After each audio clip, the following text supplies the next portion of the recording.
Vamos con el capítulo 49, El veneno del viento del norte. Julio de 1774. Brianna clavó el extremo afilado de la pala en el barro de la orilla y sacó un pedazo de arcilla del color del helado de chocolate.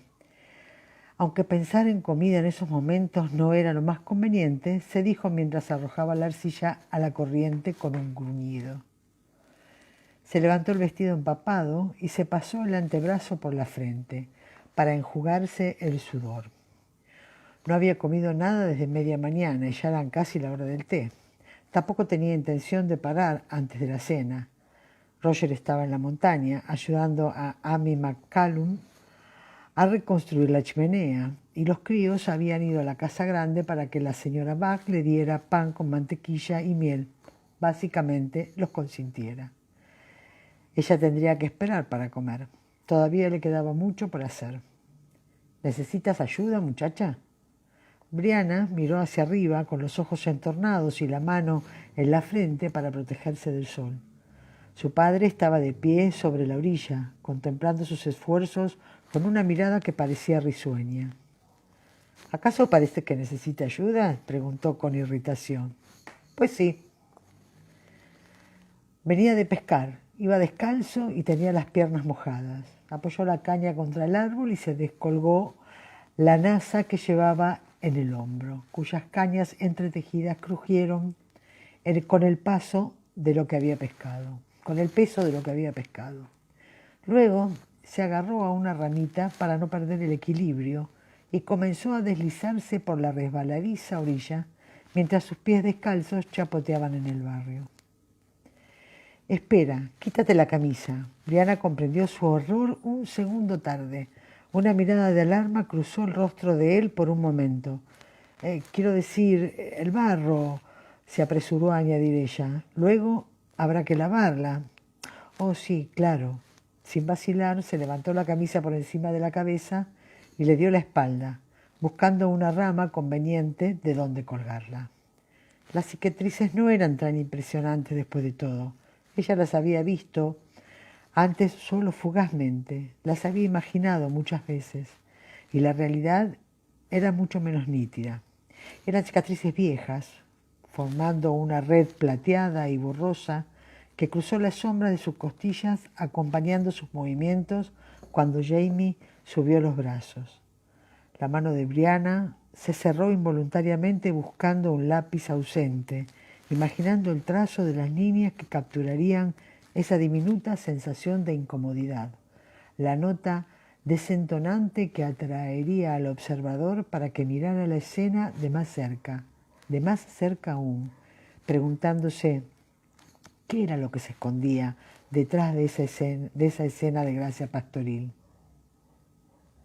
«Tú no descubrirás la desnudez de tu padre», pensó, y abrió la mano. Pero él ya estaba bajando por la orilla con los ojos fijos en las raíces enmarañadas y en las piedras que sobresalían de la tierra debajo de sus pies. Se deslizó los últimos 50 centímetros y llegó a su lado con un chapuzón y los brazos extendidos para mantener el equilibrio. Ella rió y él también se echó a reír. Brianna pensó un instante en intentar alguna clase de disculpa, pero él se negaba a mirarla a los ojos. «Entonces, ¿la movemos o la rodeamos?» Con la atención fija en la roca de la orilla, él apoyó su peso contra ella e intentó empujarla. «¿Crees que es posible moverla?» Ella avanzó por el agua hasta ponerse a su lado. Rodearla implicaba cavar 3 metros más de zanja. ¿Tanto? Él la miró sorprendida. «Sí, quiero hacer una muesca aquí, que llegue hasta aquella curva. Así podré instalar una pequeña noria y obtener una buena caída». Él se inclinó hacia adelante y señaló corriente abajo. «Otro buen sitio para hacerlo sería allí abajo. ¿Ves? Allí, donde la orilla se hace más alta. Pero aquí es mejor». «Sí, de acuerdo. Aguarda un momento». Regresó a la orilla, subió con algún esfuerzo y luego desapareció en el bosque, de donde regresó con varias ramas de roble de distintas extensiones. No necesitamos sacarla del lecho del arroyo, ¿verdad?, preguntó. Solo moverla 1 o 2 metros para que puedas atravesar la orilla por detrás de ella, ¿no? Exacto. Unas gotas de sudor atrapadas en sus tupidas cejas le surcaban los lados de la cara. Brianna había estado cavando durante casi horas. Los brazos le dolían de haber levantado pesadas paladas de barro y tenía ampollas en las manos. Con una sensación de profunda gratitud, entregó la pala y se hizo atrás en el arroyo, agachándose para salpicarse de agua fría en los brazos llenos de rasguños y en su ruborizado rostro. Un trabajo duro, observó su padre, gruñendo mientras cavaba debajo de la roca con brío. ¿No podría haberles pedido a Roger Mark que lo hiciera? Está ocupado, dijo ella, percibiendo la brusquedad de su tono, pero sin ganas de disimularlo. Su padre le dirigió una mirada penetrante, pero no dijo nada, limitándose a ocuparse de ubicar correctamente los pedazos de roble. Jamie y Germain aparecieron como por arte de magia, ofreciendo su ayuda a gritos. Brianna les había pedido que la ayudara y ellos lo habían hecho durante unos minutos antes de que se alejaran atraídos por un puercoespín que se escondía en lo alto de la hondonada. Claro que una vez que Jamie estuvo a cargo de la situación, ellos se lanzaron de lleno a la tarea, sacando tierra como locos de la orilla, con maderas planas, riéndose, empujándose, metiéndose en el medio y lanzándose puñados de barro. Jamie, en el último momento, les ordenó que salieran del arroyo para que la roca no los aplastara. De acuerdo, muchacha, dijo, volviéndose hacia ella. Sujeta aquí. La roca se había soltado de la arcilla circundante y ahora sobresalía de la orilla, con las ramas de roble encajadas en el barro de debajo, asomando a cada lado y otro detrás. Ella cogió el madero que él le había indicado, mientras él tiraba de otros 2. A la de 3. 1, 2, empuja. Jem y Germain, asombrados en lo alto, se sumaron canturreando 1, 2, empuja, como un coro griego. Brianna tenía una ampolla en el pulgar y la madera le raspó los pliegues de la piel, tensados por el agua. Pero de pronto le entraron ganas de echarse a reír. 1, 2, empú. Con un desplazamiento repentino, un remolino de barro y una cascada de tierra suelta de la orilla, la roca cedió y cayó en el arroyo, salpicándolos a ambos hasta la altura del pecho, lo que hizo que los niños lanzaran chillidos de alegría. Jamie sonreía de oreja a oreja, y Brianna también. A pesar del vestido mojado y de los niños llenos de barro, la roca estaba cerca de la otra orilla y, tal como a ella había calculado, la corriente desviada ya estaba erosionando el hueco recién creado en la orilla más próxima, donde un fuerte remolino disolvía la fina arcilla en torbellino y espirales. ¿Ves eso? No sé hasta dónde llegará el agua, pero si lo dejo así durante 1 o 2 días, luego quedará mucho menos que cavar. ¿Tú sabías que eso ocurriría? Vaya, qué inteligente eres, pequeña. La alegría, que el reconocimiento de su logro, la ayudó bastante a disminuir el resentimiento por la ausencia de Roger. La presencia de una botella de sidra en la nasa de Jamie, que se había mantenido frío por el contacto con las truchas que había pescado, la ayudó bastante más. Se sentaron amigablemente en la orilla, pasándose la botella y admirando el avance de la erosión del remolino en el barro. Esta arcilla parece buena, observó ella, inclinándose hacia adelante para recoger un poco de barro mojado de la orilla que estaba desmenuzándose. Lo apretó en las manos, lo que hizo que un agua agrisada le chorreara por el brazo, y abrió la mano para mostrarle cómo el barro mantenía la forma, en la que se veía claramente las impresiones de su dedo. ¿Es buena para tu horno?, preguntó él, analizándola obedientemente. Vale la pena intentarlo. Brianna había realizado varios experimentos no del todo exitosos con el horno, produciendo una sucesión de bandejas y cuencos deformados, la mayoría de los cuales o bien había estallado dentro del horno o se habían hecho añicos apenas los habían sacado de allí. Lo que le hacía falta eran los consejos de alguien que supiera de hornos y de alfarería. Pero como últimamente las relaciones entre Salem y el cerro estaban bastante tensas, no sabía dónde encontrarlo. Maldito Manfred, dijo su padre al oír sus quejas. Ya estaba enterado de ese asunto, pero no lo había mencionado antes. Luego añadió vacilando: ¿te ayudaría si yo fuera a investigar? Algunos de los hermanos todavía me dirigen la palabra y tal vez me permitan hablar con Mordecai. Si tú me dijeras que necesitas saber, tal vez podría describirlo. Oh, papá, te adoro. Agradecida, se inclinó para besarlo y él se echó a reír, evidentemente contento por hacerle un favor. Llena de júbilo, vivió un poco más de sidra y unas idílicas visiones de caños de arcillas endurecidas comenzaron a bailar en su cerebro. Ya le había hecho construir una cisterna de madera a Ronnie Sinclair. Necesitaba ayuda para levantarla y colocarla en el sitio adecuado. Luego, si pudiera conseguir apenas unos 6 metros de unos caños resistentes. Mamá, ven a ver.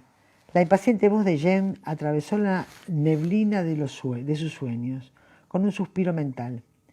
Ella trató de recordar en qué punto había interrumpido sus reflexiones y guardó el proceso cuidadosamente en un rincón de su cabeza, donde, con un poco de suerte, tal vez fermentaría. Le devolvió la botella a su padre y avanzó por la orilla hasta donde los niños estaban sentados en cuclillas, suponiendo que le enseñaría algún renacuajo, una mofeta que había muerto ahogada o alguna de otras maravillas de la naturaleza que solía atraer la atención de los niños. ¿Qué es?, gritó. Mira, mira, Chemi. La divisó y se puso en pie, señalando la roca a sus pies. Estaban en una roca plana, una zona prominente del arroyo. Como su nombre lo indica, se trataba de una losa aplanada de granito, lo bastante grande como para que cupieran 3 hombres al mismo tiempo, erosionada por el agua de manera que sobresalía por encima de los remolinos que formaba la corriente. Era uno de los lugares favoritos de los pescadores. Alguien había hecho una pequeña hoguera. Había unas manchas negras en la roca, con lo que parecían los restos de ramitas carbonizadas en el centro. Eran demasiado pequeños para cocinar, pero en cualquier caso, Brianna no le había prestado atención. Su padre, en cambio, miraba los restos del fuego con el entrecejo fruncido, de una manera que la hizo avanzar hacia la roca y pararse a su lado para examinarlos. Los objetos que estaban entre las cenizas no eran madera. Huesos, dijo ella de inmediato, y se acuclilló para mirarlos de cerca. ¿De qué clase de animal son? Incluso mientras lo decía, su mente estaba analizando y rechazando hipótesis: ardillas, zarigüeyas, conejos, ciervos, cerdos, incapaz de dar sentido a la forma. Son huesos de dedo, muchacha, dijo él, bajando la voz, mientras echaba un vistazo a Jemmy, que había perdido interés por el fuego y estaba deslizándose por el barro de la orilla, ensuciando todavía más sus pantalones. No los toques. ¿En una mano humana, dices? Instintivamente, Brianna se limpió la mano en un costado del muslo, aunque no había tocado nada. Él asintió y se acuclilló a su lado, estudiando los restos carbonizados. También había unos bultos ennegrecidos, aunque a ella le parecieron que eran restos de alguna planta. No era venenoso. Uno era venenoso, tal vez un tallo que no se había quemado del todo. Jamie se inclinó un poco más y olfateó los restos quemados. Era un gesto instintivo. Brianna respiró hondo por la nariz, imitándolo. Luego resopló, tratando de liberarse del olor. Era desconcertante. Un fuerte olor a quemado, superpuesto a algo amargo, como de tiza, lo que a su vez se sumaba a una especie de hedor acre que le recordó a los medicamentos. ¿De dónde habrá salido esto?, preguntó mientras en voz baja, aunque Jamie y Germain habían empezado a arrojarse pelotas de barro, no le habrían prestado atención, incluso si hubiera gritado. No he visto a nadie últimamente al que le falte la mano. ¿Y tú? A nadie que caminara por ahí. Pero si ya no camina, tragó saliva. ¿Dónde está el resto del cuerpo, quiero decir? Yo me pregunto dónde está el resto de esos dedos. Jamie miraba con el ceño fruncido, el borrón ennegrecido. Movió un nudillo en su dirección y ella vio lo que él había visto. Un borrón más pálido dentro del círculo del fuego, donde parte de las cenizas habían volado. Había 3 dedos, observó Brianna, sin dejar de tragar saliva. 2 estaban intactos, los huesos blancos, con un tono grisáceo, con un aspecto espectral entre las cenizas. Pero faltaban 2 falanges del tercer dedo. Solo quedaba el último, el más delgado. ¿Un animal? Ella miró a su alrededor en busca de huellas, pero no había rastros de pata en la superficie de la roca, solo las manchas del barro dejadas por los pies descalzos de los niños. En la boca de su estómago comenzó a agitarse una borrosa visión de canibalismo, aunque la muchacha rechazó la idea de inmediato. ¿No creerás que Ian? Se detuvo bruscamente. Ian. Su padre levantó la mirada asombrada. ¿Por qué habría Ian de hacer algo así? No creo que lo hiciera, dijo ella, aferrándose al sentido común. Para nada. Solo era una idea. He oído que los iroqueses a veces, señaló los huesos carbonizados e incapaz de seguir explicando su pensamiento. Tal vez un amigo de Ian, que esté de visita. No, esto huele a las Highland. Los iroqueses queman a sus enemigos, o los cortan en pedacitos, seguro, pero no así. Levantó los dedos con mentón, señaló los huesos con el mentón a la manera de las Highland. Esto es un asunto privado, ¿sabes? Una bruja, o uno de sus chamanes, tal vez, podría haber algo así, no un guerrero. Últimamente no he visto ningún indio en el cerro. ¿Y tú? Él miró el borrón quemado un momento más. No, ni tampoco a nadie que le faltaran los dedos. ¿Estás seguro de que son humanos? Examinó los huesos. ¿No podrían ser de un oso pequeño o un coyote grande? Tal vez, respondió él inexpresivamente, pero Brianna se dio cuenta de que era solo para tranquilizarla. Él estaba seguro. Mamá, el ruido de los pies descalzos en la roca a sus espaldas fue sacudido de un tirón de sus mangas. Mamá, tenemos hambre. Pues claro que tenéis hambre, dijo ella, levantándose para atender su petición. No habéis comido nada desde hace casi 1 hora. Que su mirada se desvió lentamente al fuego hacia su hijo. Luego se enfocó enseguida examinando a los 2 críos que estaban sonriéndole y cubiertos de barro de pies a cabeza. Miraos, dijo con una desesperación disminuida por la resignación. ¿Cómo habéis podido ensuciaros tanto? Oh, es fácil, muchacha, le aseguró su padre, sonriéndole al tiempo que se ponía de pie. Y también se arregla fácil. Se agachó, cogió a Germain de la parte de atrás de la camisa y de los pantalones y lo lanzó con cuidado y lo arrojó al estanque. Yo también, abuelo. Jamie estaba bailando de excitación, lanzando salpicaduras de barro en todas direcciones. Oh, sí, tú también. Jamie se agachó y cogió a Jem de la cintura y lo arrojó hacia arriba en el aire, antes de que Brianna pudiera gritar, «¡No sabe nadar!». Esta protesta coincidió con una enorme salpicadura cuando James golpeó el agua y se hundió de inmediato como una roca. Ella estaba corriendo hacia el borde, dispuesta a zambullirse detrás de él, cuando su padre la detuvo, poniéndole una mano en el brazo. «Espera un momento», dijo. «¿Cómo averiguarás si sabe nadar o no, si no lo dejas intentarlo?». Germain ya estaba avanzando como una flecha hacia la orilla, con su reluciente cabello rubio, oscurecido por el agua. Jamie salió a la superficie detrás de él, chapoteando y salpicando, y Germain se zambulló. Se volvió como una nutria y se puso a su lado. «¡Patalea!», le gritó a Jamie, moviendo los pies y haciendo mucha espuma para darle ejemplo. «Ponte de espaldas». Jamie dejó de agitarse, se puso de espaldas y pataleó como un loco. Tenía el pelo pegado a la cara y el sudor provocado por sus esfuerzos debió de oscurecer cualquier resto de visión, pero siguió pateando valientemente ante los gritos de aliento de Jamie y Germain. El estanque no medía más de 3 metros de ancho y él llegó a la parte poco profunda del barro, del otro lado, en cuestión de un segundo, tocando tierra entre las rocas mediante el acto de chocar la cabeza contra una de ellas. Se detuvo, se agitó débilmente en las aguas poco profundas, luego se puso en pie de un salto, lanzando agua por todas partes, y se apartó el pelo mojado de la cara. Parecía asombrado. «Sé nadar, mamá, sé nadar».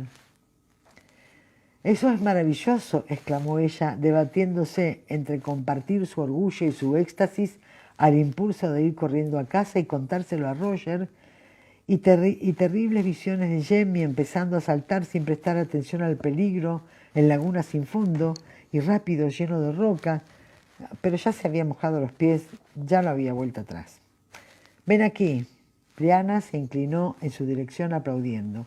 «¿Puedes nadar de regreso hasta aquí? Vamos, ven». Él la miró por un instante con cara de no entender. Luego recorrió con los ojos las aguas ondulantes del estanque. La llama del entusiasmo de su rostro se apagó.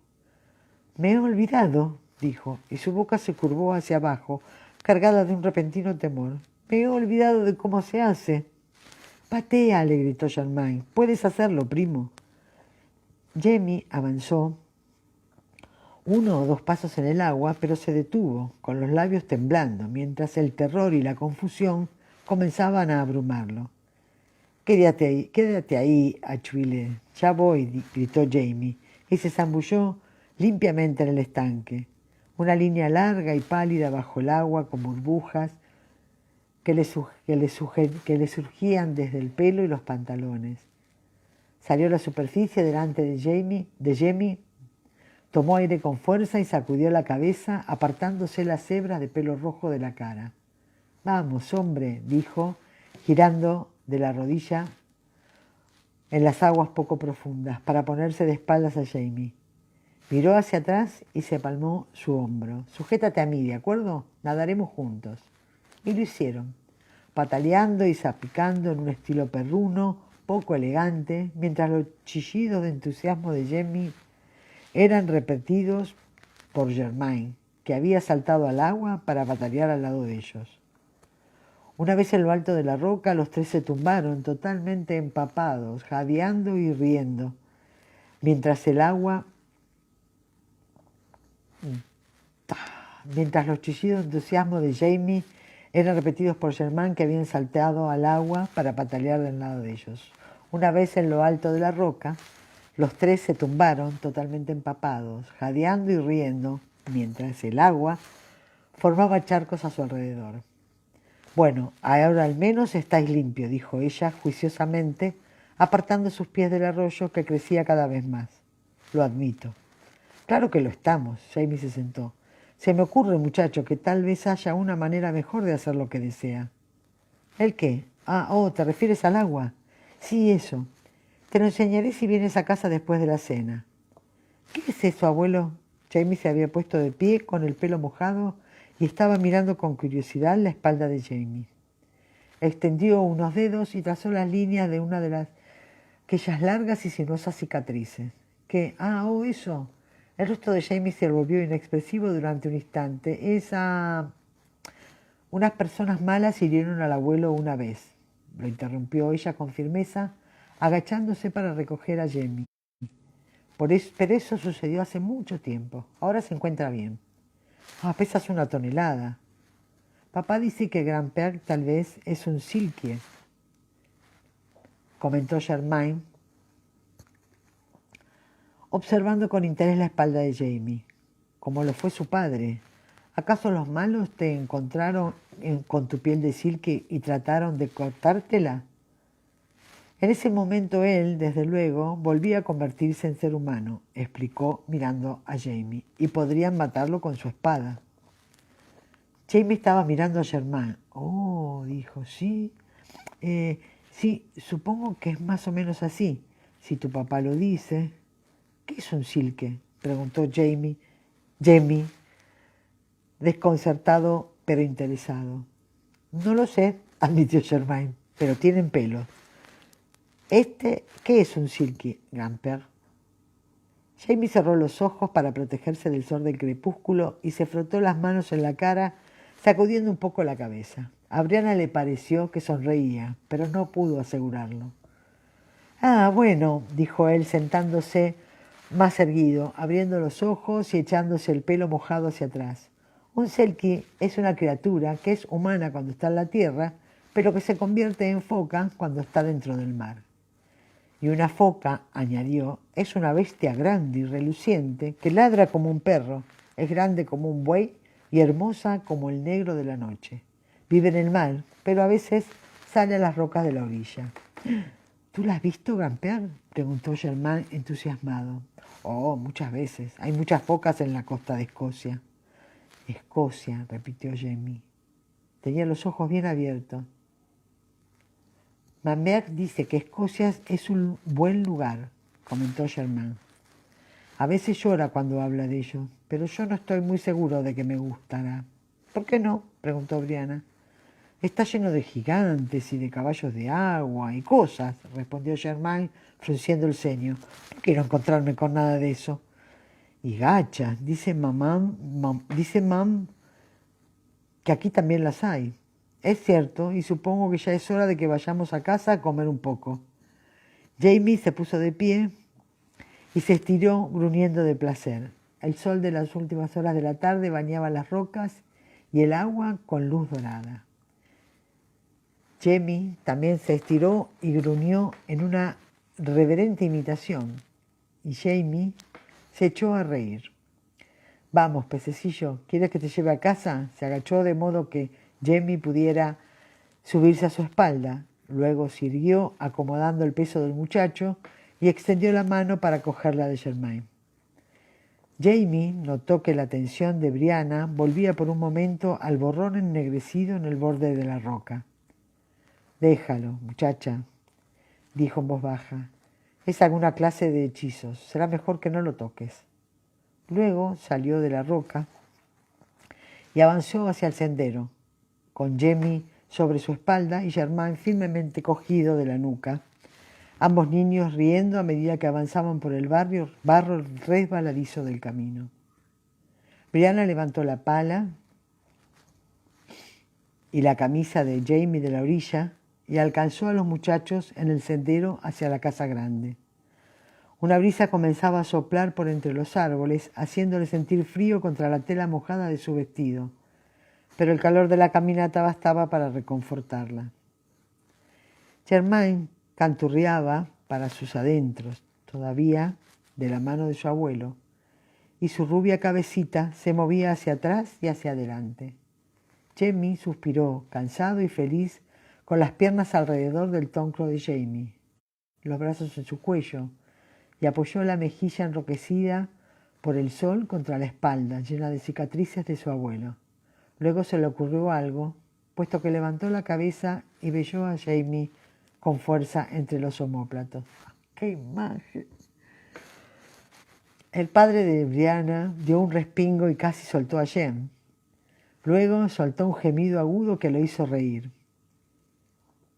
¿Eso te ha hecho sentir mejor?, preguntó Jem seriamente, levantándose y tratando de mirar la cara de Jamie por encima del hombro. Oh, sí, muchacho, le aseguró su abuelo. Mucho mejor. Los mosquitos y otros insectos atacaron con fuerza. Brianna apartó una nubecilla de la cara y aplastó un mosquito que aterrizó en la nuca de Germain. ¡Ay!, dijo él, encorvando los hombros, pero luego, sin inmutarse, volvió a cantar. ¡Alouette! La camisa de Jamie estaba hecha de un fino lino raído cortado de una de las viejas camisas de Roger. La tela se había secado, adaptándose a la forma de su cuerpo. El trasero cuadrado y firme, la extensión de sus hombros pequeños y tiernos que reflejaban la anchura de sus hombros, de los hombros más viejos y firmes a los que se aferraba. Ella apartó la vista de los pelirrojos y la posó en Germain, que caminaba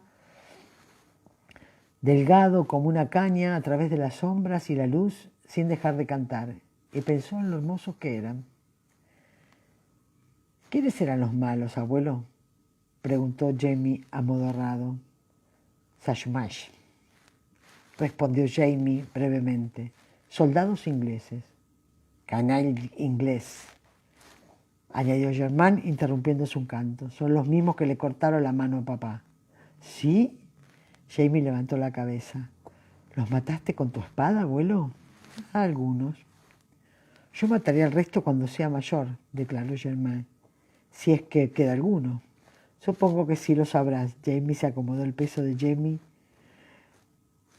un poco más arriba, soltando la mano de Germain para seguir con más fuerza las flojas piernas de Jamie. Yo también, murmuró Jamie, cuyos párpados se cerraban. Yo también los mataré. En un recodo del sendero, Jamie le pasó a Brianna a su hijo profundamente dormido y recuperó la camisa. Se la puso y se apartó el pelo de la cara. Le sonrió, luego se inclinó hacia adelante y la besó en la frente con suavidad. No te preocupes, muchacha, dijo en voz baja. Hablaré con Mordecai y sus hombres.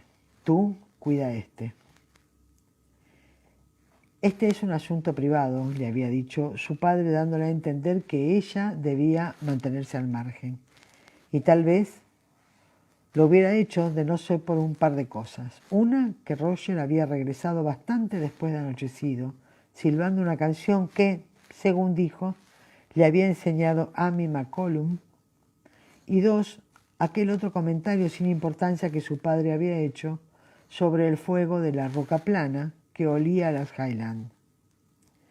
Brianna tenía un olfato muy agudo y aquello le olía a gato encerrado. También había reconocido, tarde, lo que había causado que Jamie hiciera ese comentario. El extraño olor del fuego, ese aroma a medicina, era yodo. Olía a algas quemadas. Ella había olido un fuego hecho con restos de un naufragio en la costa cerca de Uliapul, en su propia época, cuando Roger la llevó a ese lugar para hacer un picnic. Sin duda había algas en la costa, y no era imposible que alguien alguna vez hubiera traído un poco al interior. Pero tampoco era imposible que alguno de los pescadores hubiera traído algas de Escocia, del mismo modo que algunos exiliados traían tierra en una jarra o un puñado de guijarros para recordar la región que habían dejado atrás. Un hechicero le había dicho a su padre, la canción que Roger había aprendido de Annie McCollum se llamaba El hechizo de Asil, según le dijo. Todo aquello no probaba nada en especial. Sin embargo, le mencionó el pequeño fuego y su contenido a la señora Bach. Solo por curiosidad, la señora Bach sabía bastante sobre esas clases de hechizos de la Highland.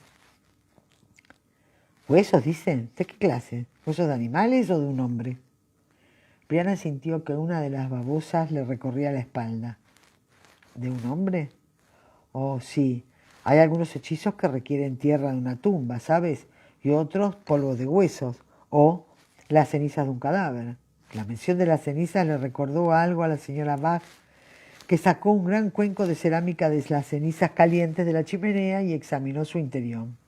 La levadura de pan se había secado unos días antes y había puesto un cuenco en harina, agua y miel con la esperanza de que el aire creara una levadura nueva.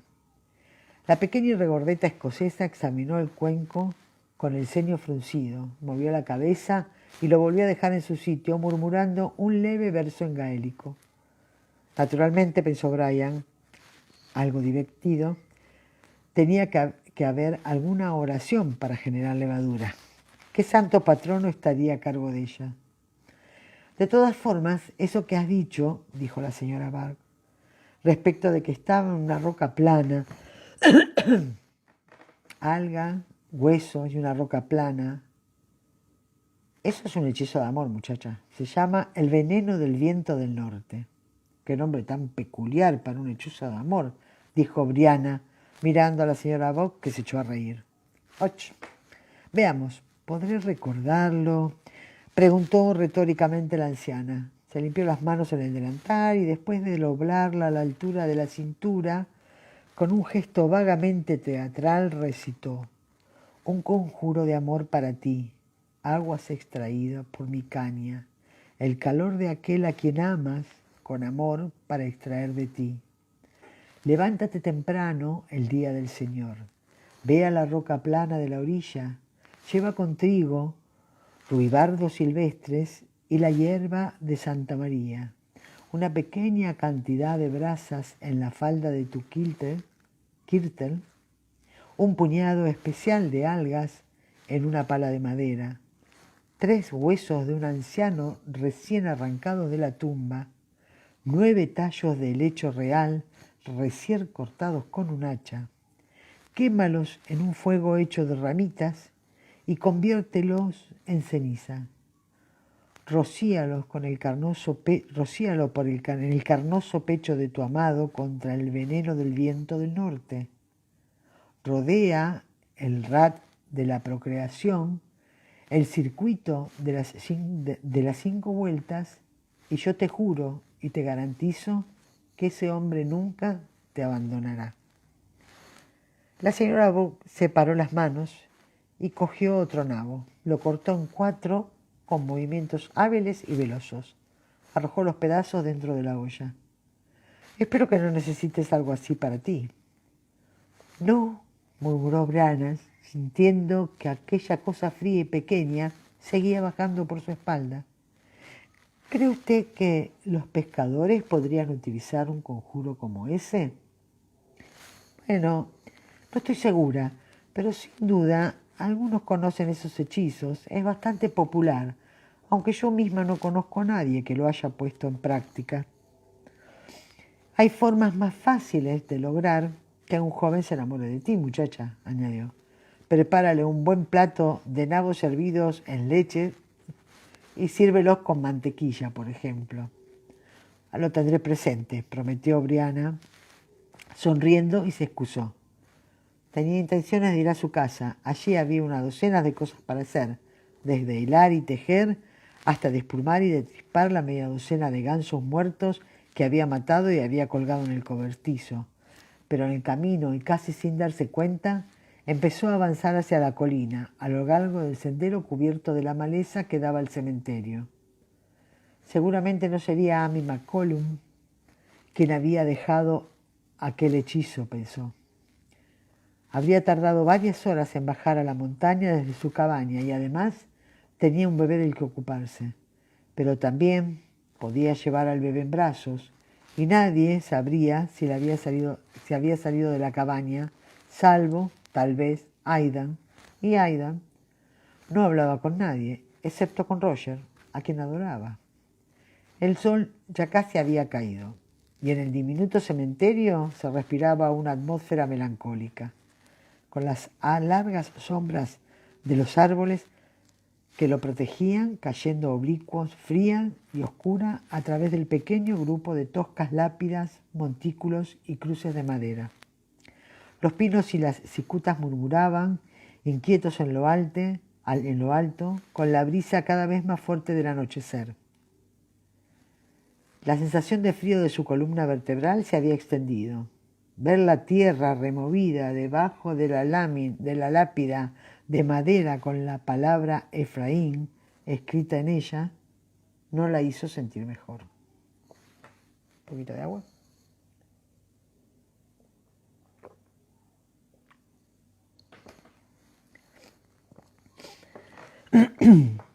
Capítulo 50. Bordes afilados. Él debería haberse dado cuenta. Se había dado cuenta en realidad, Pero, ¿qué podría haber hecho? Y lo que era más importante, ¿qué debía hacer ahora? Roger avanzó lentamente, subiendo la ladera de la montaña, casi sin prestar atención a su belleza. Casi, pero no del todo, desolado en el crudo invierno. El protegido saliente donde asomaba la destartalada cabaña de Amy McCallum era un estallido de color y vida en primavera, y en el verano tan nítido que Roger no pudo dejar de notar las explosiones de rosados y rojos, interrumpidas por las suaves franjas de cremosos cornejos, y las alfombras de coronitas, con sus diminutas flores azules bamboleándose sobre sus delgados tallos, por encima del torrente del arroyo que descendía serpenteante detrás del rocoso sendero. Debieron de haber escogido el lugar en verano, reflexionó cínicamente. Les habría parecido encantador en esa época. Él no había conocido a Orem McCallum, pero estaba claro que aquel hombre no había sido más práctico que su esposa, o alguno de los dos se habría dado cuenta de lo peligroso, de los peligros que entrañaban aquella remota ubicación. De todas formas, Amy no era la culpable de la situación actual. No debía echarle la culpa a ella su propia falta de juicio. Tampoco se culpaba a sí mismo, aunque sí debería haberse dado cuenta antes de lo que ocurría, de que se decían. Todo el mundo sabe que usted pasa más tiempo en la montaña con la viuda McCallum que con su propia esposa. Eso era lo que Malva Christie había dicho con su pequeño mentón levantado en un gesto de desafío. Experimentó un eco del asombro que había sentido al oír esas palabras, un asombro al que seguía la furia, hacia la muchacha y su estúpida amenaza, pero mucho más hacia sí mismo. Había estado trabajando en el claro del whisky y cuando regresó a la cabaña para cenar, había girado en un recodo del sendero y los había sorprendido a ambos, Malva y Bobby Higgins, fundidos en un abrazo. Se habían separado de golpe como un par de ciervos asustados, con los ojos bien abiertos, tan alarmados que hacía gracia. Él había sonreído, pero Malva había dado un paso hacia él, con los ojos todavía abiertos, pero con la llama de la determinación en ellos. Cuéntaselo a mi padre, había dicho, y yo le diré a todos lo que he visto besar a Amy McCallum. Qué forrita está Malva, ¿eh? La psicótica ahí aparece, la sociópata. Bien, él había quedado tan desconcertado con sus palabras que casi no había notado la presencia de Bobby hasta que el joven soldado puso una mano sobre el brazo de ella, le murmuró algo y la alejó. Ella se había vuelto a regañadientes, con una última recelosa y amenazadora mirada hacia Roger y una exclamación de despedida que lo había hecho tambalearse. Todo el mundo sabe que usted pasa más tiempo en la montaña con la viuda McCallum que con su propia esposa. Maldición, era cierto. Y era culpa suya, maldita sea. Con la excepción de uno o dos comentarios sarcásticos, Brino había protestado por esas visitas. Ella había aceptado, o había parecido aceptar, que alguien tenía... Sí, Alicia, es una turra. Perdón. Que alguien tenía que ir cada tanto a ver a los McCallum, asegurarse de que tuvieran comida y fuego, brindarles compañía durante un momento, un pequeño respiro en la monotonía de la soledad y el trabajo. Él había hecho esas cosas con frecuencia, acompañando al reverendo en sus visitas a los ancianos, los viudos, los enfermos de la congregación, llevándoles comida, deteniéndose un momento a charlar, a escuchar. Era lo que había que hacer por los vecinos, se dijo, ser amable con ellos. No debía haber prestado más atención, pero debía haber prestado más atención. Ahora recordaba la mirada pensativa de Jamie por encima de la mesa de la cena, el aliento contenido a punto de decir algo cuando Roger le había pedido a Claire un ungüento para la irritación del pequeño Orry, Y luego la mirada de Claire a Brianna y Jamie cerraba la boca sin decir lo que fuera que tenía en mente. Si la chica había dicho eso, entonces ya se hablaba del asunto. Era probable que Jamie lo hubiera oído. Solo le quedaba la esperanza de que no lo hubiese oído Bree. Ay, es tan bueno, Roger. Primero con la pariente esta que casi pierde la vida por ser amable con la tatarabuela, que se siente atraído por las mujeres así tiernas, ¿no? Y está casado con una mina que es capaz de hacer una noria y un horno de barro para hacer caños para tener agua en su cabaña.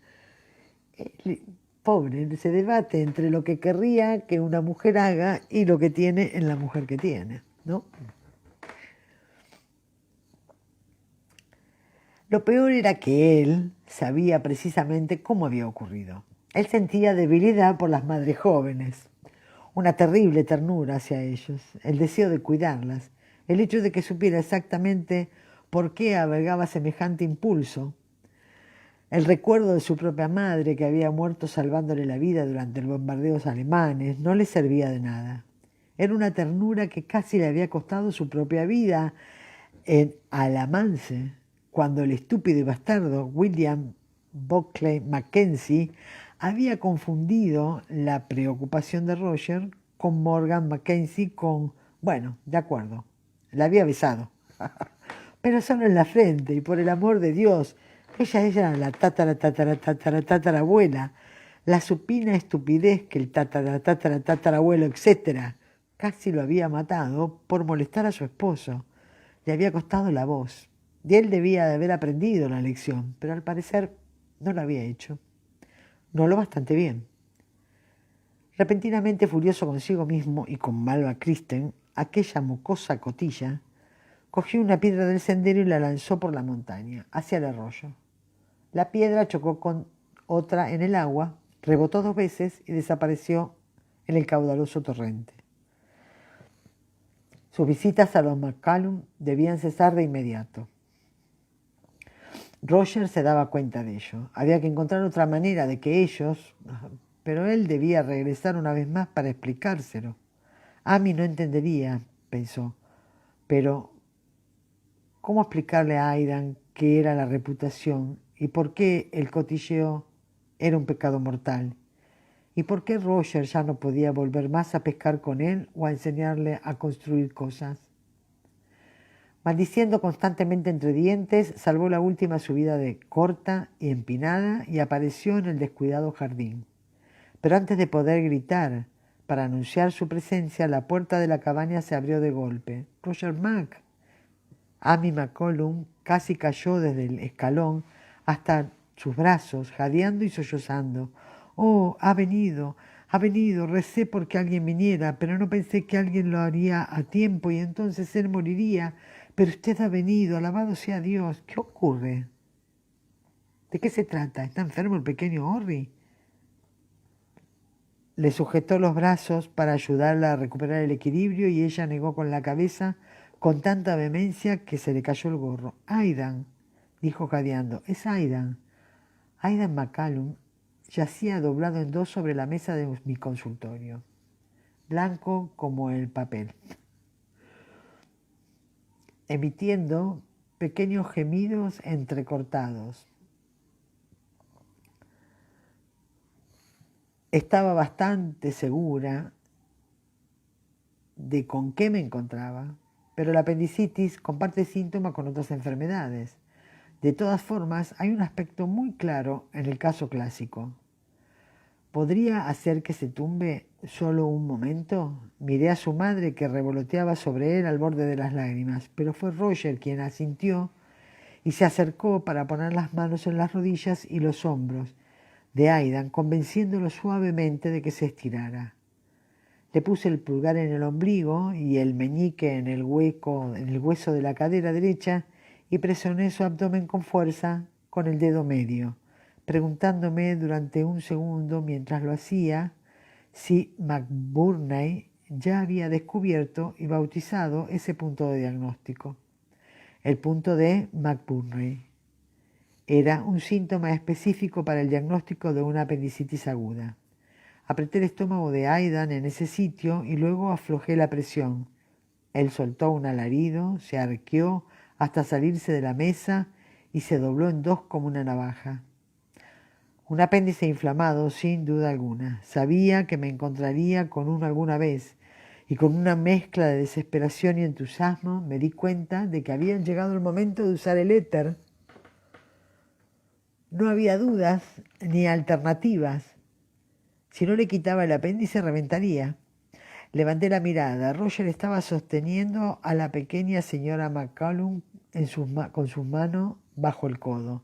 Ella apretaba al bebé contra su pecho, envuelto en sus ropitas. Tendría que quedarse. Aidan la necesitaría. Roger, trae a Lizzie para que cuide al pequeño, por favor. Y luego corre lo más rápido que puedas a la casa de Christine. Necesito que Malva venga a ayudarme. Una expresión extraña que no alcancé a interpretar cruzó su rostro. Pero Roger desapareció en un instante y yo volqué mi atención en la señora McCallum, haciéndole las preguntas que necesitaba antes de abrir el vientre de su hijo. Fue Alan Christine quien abrió la puerta entre los bruscos golpes de Roger. Con su rostro de búho como una versión más oscura y delgada del de su padre, parpadeó lentamente ante la pregunta sobre el paradero de Malva. Bueno, ha ido al arroyo a recoger juncos. ¿Para qué la busca? La señora Fraser necesita que vaya a ayudarla con algo. Hubo un movimiento en el interior de la casa. Tom Christine entró con un libro en la mano. Mackenzie, dijo con un brusco movimiento de la cabeza. ¿Ha dicho que la señora Fraser necesita a Malva? ¿Para qué? El pequeño Ian McCallum ha enfermado gravemente y a ella le vendría bien contar con la ayuda de Malva. Iré a ver si la encuentro. La arruga en el ceño de Christie se hizo más profunda y él abrió la boca para decir algo. Pero Roger ya había dado la vuelta y estaba corriendo hacia los árboles antes de que cualquiera de ellos pudiera impedírselo. La encontró bastante rápido, aunque cada momento que pasó buscándola le pareció una eternidad. ¿Cuánto tardaba un apéndice en reventar? Ella estaba en el arroyo, con agua hasta la rodilla, las faldas levantadas y su cesta para los juncos flotando a su lado, atada a una cinta del delantal. Al principio no lo oyó, ensordecida por el caudal de agua. Cuando él gritó su nombre más fuerte, ella levantó la cabeza alarmada y cogió con fuerza el cuchillo para cortar juncos. La mirada de alarma se desvaneció cuando vio quién era, aunque siguió mirándolo con recelo y sin soltar el cuchillo, como él comprobó. Su petición fue recibida con un rapto de interés. ¿El éter? ¿En serio? ¿Va a cortarlo?, preguntó ella, y le caía el hilito acá de la baba. ¿Va a cortarlo?, preguntó ella entusiasmada, vadeando el arroyo en su dirección. Sí, vamos. Ya le he dicho a tu padre que la señora Fraser te necesita. No es necesario que pasemos por tu casa. La expresión de su cara cambió al oírlo. ¿Se lo ha dicho? Su frente se arrugó durante un momento. Luego se mordió los labios y negó con la cabeza. No puedo, dijo levantando la voz por encima del sonido del arroyo. Sí puedes, replicó él, lo más alentadoramente posible, y extendió la mano para ayudarla. Vamos, te echaré una mano con tus cosas. No, mi padre no lo aceptará. Dirigió una mirada a la cabaña y Roger también se volvió en esa dirección. Pero no había ningún problema. Ni Alan ni Tom lo habían seguido. Aún. Él se quitó los zapatos de una patada y entró en el helado arroyo mientras las piedras rodaban duras y deslizadas bajo sus pies. Los ojos de Malva se ensancharon y ella quedó con la boca abierta cuando él se inclinó y cogió la cesta, la arrancó de la cinta del delantal y la arrojó hacia la orilla. Luego le quitó el cuchillo de la mano, se lo guardó en el cinturón. La agarró a ella de la cintura, la alzó y chapoteó con la chica hasta la orilla, sin prestar atención a sus patadas y sus chillidos. Vendrás conmigo, gruñó mientras la dejaba en el suelo. ¿Quieres ir andando o te llevo en volandas? Le pareció que Malva estaba más fascinada que horrorizada ante esa proposición, pero volvió a negar con la cabeza apartándose de él. No, no puedo, en serio, me dará una paliza si se entera de que he estado manipulando el éter. Eso lo detuvo durante un momento. ¿Lo haría? Tal vez, pero estaba en juego la vida de Aidan. Entonces no se enterará, dijo. O si lo hace, me ocuparé de que no te haga daño. Ven, por el amor de Dios, no hay tiempo que perder. Su pequeña boca rosada se apretó con un gesto testarudo, pero no había tiempo para escrúpulos. Él se inclinó para acercar su cara hacia la de ella y la miró en los ojos. Vendrás conmigo, aseguró, cerrando los puños. O les contaré a tu padre y a tu hermano lo de Bobby Higgins. Di lo que quieras sobre mí, no me importa, pero si crees que tu padre te dará una paliza por ayudar a la señora Fraser, ¿qué te parece que te hará si se entera de que has estado besuqueándote con Bobby? Roger no sabía si la palabra besuquear tenía sentido en el siglo XVIII, pero estaba claro que Malva la había entendido. Y si hubiera tenido un tamaño parecido al suyo, lo habría derribado de un golpe, a juzgar por la peligrosa luz que asomó en sus grandes ojos grises. Pero era mucho más pequeña y después de un instante de reflexión se agachó, se secó las piernas con la falda y se puso las sandalias deprisa. Déjala, dijo brevemente al verlo inclinarse para coger la cesta, y devuélveme el cuchillo. Tal vez fuera solo el impulso de tener algún control sobre la chica hasta que estuvieran en la consulta. Por supuesto que no le tenía miedo, pero se llevó la mano al cuchillo que guardaba en el cinturón y repuso. Después, cuando haya terminado. Ella no se molestó en discutir, sino que avanzó a gran velocidad por la orilla, adelantándose a él en dirección a la casa grande, con la suela de las sandalias golpeando contra las plantas de sus pies desnudos. Palpé con los dedos el pulso en la axila de Aidan y conté.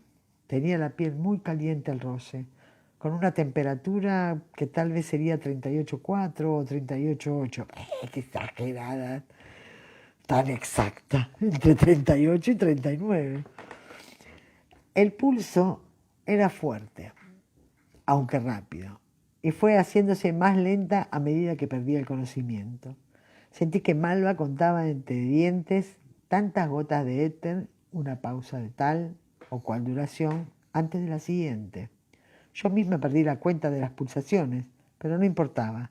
Estaba comparándolas con las mías, sintiendo mi propio insulto que empezaba a palpitar con el mismo ritmo y era normal, constante. Él respiraba también. Su pequeño abdomen ascendía y descendía suavemente bajo mi mano. Sentí como los músculos se relajaban uno a uno, todos excepto el vientre tenso e inflamado, con las costillas arqueándose visiblemente por encima cuando él respiraba. Tuve la repentina ilusión de poder empujar con la mano a través de las paredes del abdomen y tocar el apéndice hinchado. Pude verlo en mi mente, latiendo maliciosamente con la segura oscuridad de su mundo sellado. Había llegado el momento. La señora McCallum dejó escapar un pequeño gemido cuando cogí el escalpelo y uno más fuerte cuando lo apreté contra la piel pálida. La piel se separó con facilidad y la sangre manó de una manera extraña y mágica, saliendo aparentemente de la nada. El niño casi no tenía nada de grasa. Los músculos estaban bien justo allí, de un color rojo oscuro, resistentes al tacto. Había otra persona en la habitación, pero todos mis sentidos estaban concentrados en el pequeño cuerpo debajo de mi mano. Alguien se detuvo junto a mi hombro. ¿Bri? Dame un extractor. Sí, eso. Sí, era Bri.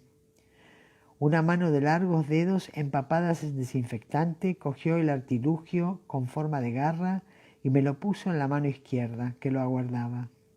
Sostén esto justo aquí.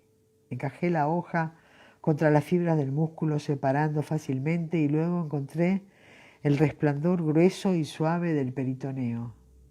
Lo levanté y lo corté. Sus entrañas estaban muy calientes, viscosas y mojadas alrededor de los dedos con los que estaba tanteando. El fango blando de los intestinos, los bultos pequeños y más o menos firmes de materia que sentí a través de las paredes, el roce de los huesos contra mis nudillos, eran tan pequeños que no había mucho espacio para tantear. Yo tenía los ojos cerrados, concentrándome exclusivamente en el tacto. El intestino ciego tenía que encontrarse justo debajo de mis dedos. Allí estaba la curva del intestino delgado. Podía sentirla, inerte pero viva, como una serpiente dormida. Detrás, más abajo, palpé con cuidado, abrí los ojos y observé la herida de cerca. No sangraba mucho, pero seguía inundada. Tendría que destinar un poco de tiempo a cauterizar la pequeña hemorragia. Miré a Malva, ella estaba frunciendo el ceño, concentrada. Sus labios se movían en silencio, contando, y estaba midiendo el pulso con una mano en la nuca de Aidan. Hierro de cauterizar, uno pequeño. Una pausa de momento. Teniendo presente lo inflamable que era el éter, había apagado la chimenea con agua y había puesto el brasero al otro lado del pasillo, en el estudio de Jamie. Pero Bree se movía rápido. Lo tuve en las manos en pocos segundos. Una voluta de humo salió de su vientre y el chisporroteo de sangre quemada se sumó al olor grueso y caliente de la sangre. Levanté la mirada para devolver el hierro a Bree y vi la cara de la señora McCallum, toda ojos, mirando. Limpié la sangre con un trapo limpio. Volví a mirar. Mis dedos todavía sostenían lo que yo pensaba que era muy bien, dije en voz alta con un tono triunfal. Te atrapé. Con mucho cuidado pasé un dedo por debajo de la curva del intestino ciego y levanté una parte para mirar a través de la herida. El apéndice inflamado asomó debajo como un gusano gordo y furioso, purpúreo por la inflamación. Ligadura. Ya lo tenía. Podía ver la membrana a un costado del apéndice y los vasos sanguíneos que la alimentaban. Habría que atarlos y cerrarlos primero. Luego podría atar el apéndice y cortarlo. Era fácil, solo por su pequeño tamaño. Pero en realidad no habría problemas. Había tanto silencio en la habitación que alcanzaba a oír los diminutos siseos y chisporroteos del carbón del brasero al otro lado del pasillo. Forceps. Apreté con fuerza la sutura, el cierre de monedero. Y después de coger el forceps, empujé el pedazo cerrado del apéndice con cuidado hacia el intestino ciego. Volví a metérselo con fuerza en el vientre y respiré. ¿Cuánto tiempo, Malva? Algo más de 10 minutos, señora. Él se encuentra bien. Apartó los ojos de la máscara de éter el tiempo suficiente para dirigirme una veloz sonrisa. Luego cogió el cuentagotas y sus labios volvieron a contar en silencio. Lo cerré rápido, pinté la herida suturada con una gruesa capa de miel, le envolví el cuerpo con un apretado vendaje y puse unas mantas calientes debajo de él y respiré. Le dije a Malva, quítale la máscara, le dije a Malva irguiéndome. Ella no respondió. Y la miré. Había levantado la máscara, la estaba sujetando con ambas manos delante de ella como un escudo. Pero ya no estaba mirando a Aidan, sus ojos estaban clavados en su padre, de pie y rígido en el umbral. Tom Christie miró a su hija, luego al pequeño cuerpo desnudo sobre la mesa y otra vez a su hija. Ella retrocedió un paso, insegura, sin soltar aún la máscara de éter. Él giró la cabeza y me penetró con una feroz mirada gris. ¿Qué ocurre aquí?, exigió saber. ¿Qué le está haciendo ese niño? Salvándole la vida, respondí con aspereza. ¿Necesita algo? Christie apretó sus finos labios, pero antes de que pudiera responder, su hijo Alan entró en la sala y tras situarse junto a su hermana de un par de zancadas, la agarró de la muñeca. Vamos, Sopenka, le gritó con grosería tirando de ella. No tienes nada que hacer aquí. Suéltala, intervino Roger con decisión y cogió a Alan del hombro para apartarlo. Roger giró sobre sus talones y Alan giró sobre sus talones y golpeó a Roger en el estómago. Un golpe breve y fuerte. Este soltó un gemido hueco como el graznido de un cuervo, pero no se dobló. En cambio, le asestó una trompada en la mandíbula a Christie. Alan se deslizó hacia atrás y derribó la mesita con el instrumental, los bisturí y los retractores que cayeron al suelo con un estrépito de metal. La jarra de ligadura de tripas en alcohol reventó contra las tablas, rociando pedacitos de cristal y líquido por todas partes.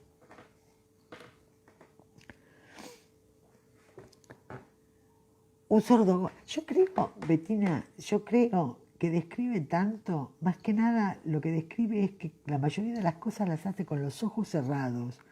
Me atrevo a elucubrar que acá hay una cuestión que tiene que ver con lo que pasó con Monsieur,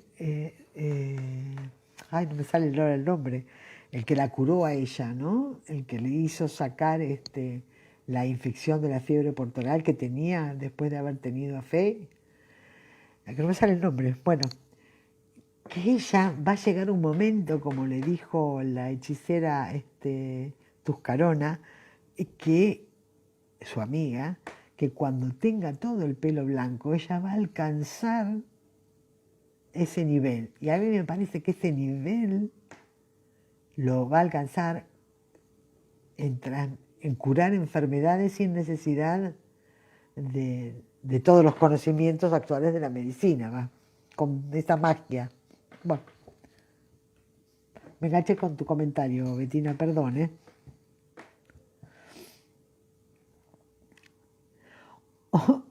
El maestro Raymond, gracias, Marta, gracias. Un sordo golpe contra el suelo me hizo bajar la mirada. Amy McCollum, afectada por los vapores del éter y la emoción, se había desmayado. Yo no tenía tiempo de hacer nada al respecto. Alan rebotó con un salvaje movimiento de cadera. Roger lo agachó, encajó el empuje del cuerpo de Christie más joven, y los dos se tambalearon hacia atrás, se golpearon contra el alféizar y cayeron en la ventana abierta entrelazados. Raymond, maestro Raymond, sí. Tom Christie gruñó y corrió hacia la ventana. Malva, aprovechando la oportunidad, corrió hacia la puerta. «¿Qué demonio?», dijo Bree mirándome. «A mí no me mires», respondí yo, no tengo la menor idea. Y era cierto. Aunque sí pensé con desesperación que había implicado a Malva en la operación, tenía bastante que ver con ello. Tom Christie y yo habíamos logrado algo parecido a un acercamiento después de la operación de su mano, pero eso no significaba que él estuviera cambiando su punto de vista sobre lo sacrílego del éter. Bree se puso derecha de repente y se tensó. Una buena cantidad de gruñidos, jadeos e incoherentes insultos indicaban que la pelea seguía su curso. Pero la voz la levantaba Alan Christie. Acababa de llamar adúltero a Roger. Brianna dirigió una dura mirada a la silueta acurrucada de Amy McCollum y yo pronuncié unas palabras muy altisonantes para mis adentros. Ya había oído algunos comentarios acerca de la visita de Roger a los McCollum y Jamie había estado a punto de decirle algo a Roger al respecto, pero yo lo había disuadido de interferir, asegurándole que hablaría con Bree de ello con el mayor tacto posible. Aún no había tenido la oportunidad de hacerlo, y ahora, con una última mirada poco amable a Amy McCollum, Brianna salió por la puerta con la evidente intención de participar en la pelea. Yo apreté las cejas y debí de dejar escapar un gemido porque Tom Christie se apartó bruscamente de la ventana. ¿Está enferma, señora? No, dije con algo de languidez. Solo, mire, Tom, lamento haberle causado problemas por pedirle a Malva que viniera a ayudarme. Ella tiene un verdadero talento para curar, pero no fue mi intención convencerla de que hiciera algo que usted no aprobaría. Me dirigió una mirada lúgubre, pero luego transfirió el cuerpo inerte de Aidan. La mirada se volvió más afilada de repente. Ese niño está muerto. ¿Ese niño está muerto? Preguntó. No, no, respondí. Le administré éter solo para dormir. Mi voz se secó en la garganta cuando me di cuenta de que Aidan había escogido un mal momento inconveniente para dejar de respirar. Con un alarido incoherente aparté a Tom Christie de un empujón y me abalancé sobre el niño, pegando su boca a la suya y presionando con fuerza el centro de su pecho con la base de mi mano. El éter de sus pulmones fluyó por mi cara cuando aparté la boca, lo que me hizo sentir que todo me daba vuelta. Me aferré al borde de la mesa con la mano libre y volví a poner la boca contra la suya.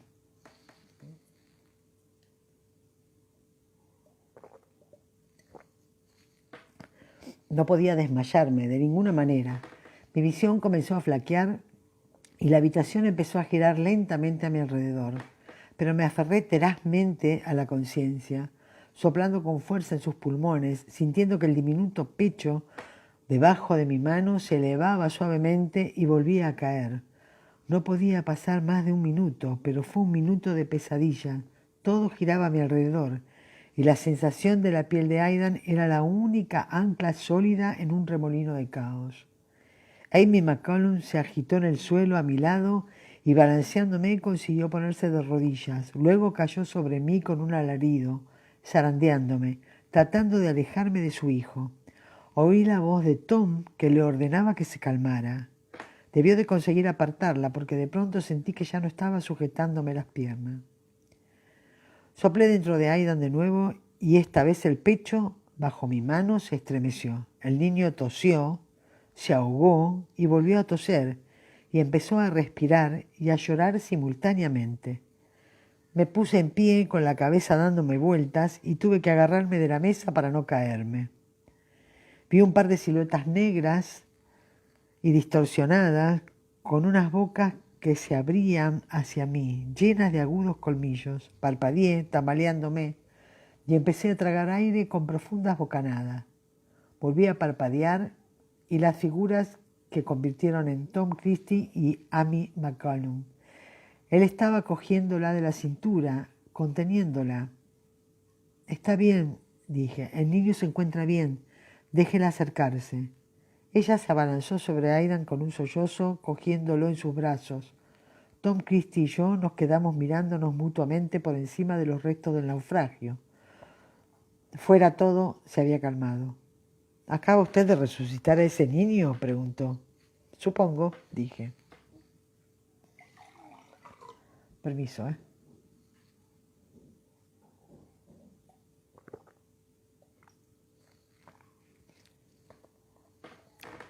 Él me miró fijamente y sin expresión en el rostro.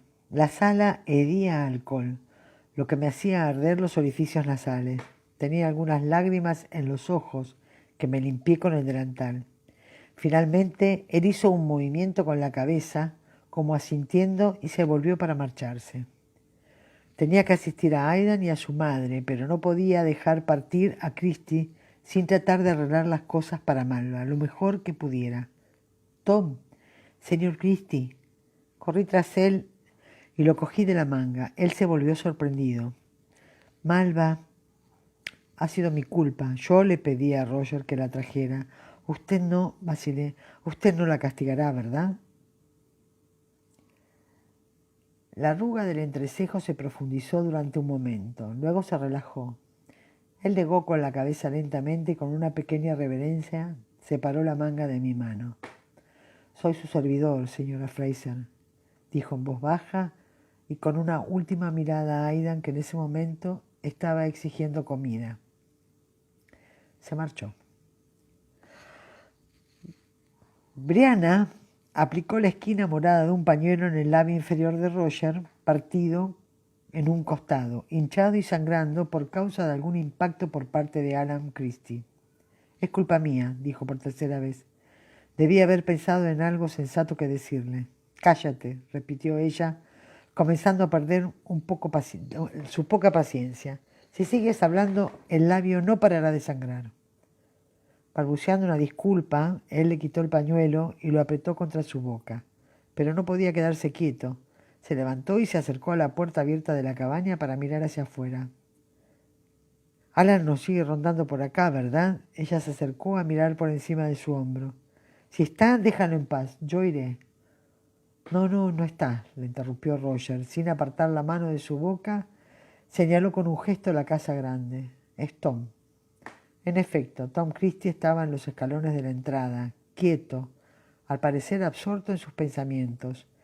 Mientras lo observaban, sacudió la cabeza y con aire decidido se dirigió hacia su propia casa. Iré a hablar con él. Roger arrojó el pañuelo sobre la mesa. No, no lo harás.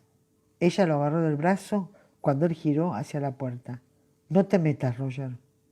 No voy a pelearme con él, dijo palmeándole la mano con un gesto que evidentemente le parecía tranquilizador. Pero tengo que hablarle. No, no tienes que hacerlo. Ella le apretó el brazo con más fuerza y tiró de él. No harás más que empeorar las cosas. Déjalos en paz. No es cierto, dijo él, mientras la irritación comenzaba a notarse en la cara. ¿Qué quieres decir con que empeoraré las cosas? ¿Qué crees que soy? Esa no es una pregunta que ella quisiera contestar en ese preciso momento. Nerviosa aún por la tensión de la operación de Aidan, la pelea y la punzante molestia del insulto de Alan, Brianna no tenía la suficiente confianza en sí misma como para hablar, mucho menos para hacerlo con tacto. No vayas, repitió, obligándose a bajar la voz y a hablar con calma. Todos están disgustados. Al menos espera hasta que se hayan tranquilizado. Mejor aún, espera a que regrese papá. Él puede hacerlo todo mejor que yo. Eso ya lo sé, respondió Roger. Ocurría nada... Pero he sido yo quien le ha prometido a Balbo que no le ocurriría nada malo. Voy a ir. Bien. Brian lo soltó y le propinó un golpe en el brazo. Ve, ocúpate de todo el mundo, excepto de tu propia familia. Ve, maldita sea, ve. ¿Qué? Él se detuvo debatiéndose entre la ira y el desconcierto. Ya me has oído, ve. Brianna golpeó el suelo con los pies y la jarra de semilla de dauco que estaba demasiado cerca del borde del anaquel cayó y se hizo añicos contra el suelo, esparciendo pequeñas semillas negras como granos de pimienta. Mira lo que has hecho. Lo que yo he... No importa, no importa. Vamos, vete de aquí. Ella estaba resoplando como una orca, haciendo esfuerzos por no llorar. Tenía las mejillas calientes y ruborizadas, y los ojos rojos inyectados en sangre. Él se movió inseguro, claramente tratando de decidir si quedarse y reconciliarse con su descontenta esposa o salir corriendo para proteger a Malva Christie como un caballero andante. Dio un vacilante paso hacia la puerta. Ella se abalanzó sobre la escoba y, lanzando chillidos estúpidos y agudos de furia incoherente, la blandió por encima de su cabeza. Él se agachó, pero ella lo atrapó con la segunda vuelta, golpeándolo en las costillas. Roger se detuvo de pronto, sorprendido por el impacto, pero se recuperó hasta bastante deprisa como para atrapar la escoba en la siguiente vuelta. Tiró hasta arrancársela de la mano y con un gruñido de esfuerzo la partió sobre sus rodillas con un estrépito.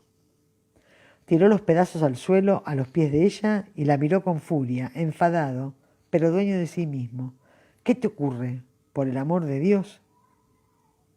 Que no se me venga a hacer el forro porque me lo mato, mira. Ella se estiró con larga era y le devolvió la mirada. Lo que he dicho, si pasas tanto tiempo con Amy McCallum que todo el mundo cree que tienes un romance con ella. ¿Que yo qué? Su voz se quebró por furia, pero una mirada huidiza en sus ojos lo delató. De modo que tú también has oído los rumores, ¿verdad? Ella no se sentía victoriosa por haberlo atrapado. Era más una sensación de furia enfermiza. No es posible que creas eso, Bri, dijo él con una voz que oscilaba vacilante entre la negación indignada y el ruego. Sé que no es cierto, declaró ella, y le enfureció darse cuenta de que su voz sonaba tan temblorosa como la de él. No es esa la cuestión, Roger. ¿La cuestión? Repitió él con el entrecejo fruncido. La cuestión, dijo ella, tragando aire, es que nunca estás aquí. Malva Christie, Amy McCallum, Marsalí, Lizzie. Hasta has ido a ayudar a Ute McGilliwar. Por el amor de Dios. ¿Y quién va a hacerlo si no? Preguntó él con aspereza. ¿Tu padre o tu primo podrían? Sí, pero han ido a ver a los indios. Yo estoy aquí. Y no es cierto que nunca esté en casa. Estoy aquí casi todas las noches, ¿no? Ella cerró los ojos y apretó los puños, sintiendo que las uñas se le clavaban en la palma. Ayudas a todas las mujeres menos a mí. ¿Por qué? Él le dedicó una mirada larga y dura, y ella se preguntó por un instante si existían las esmeraldas negras. Tal vez no crea que me necesites, replicó, y girando sobre sus talones se marchó. Bien, mañana continuamos. ¡Oh, Dios! 1 hora 26 minutos, es demasiado.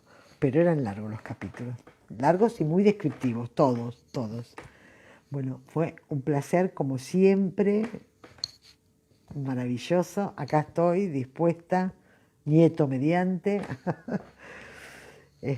muy feliz de que nos hayamos vuelto a encontrar, ¿eh? Qué momento el de Roger, sí, Vivi, sí.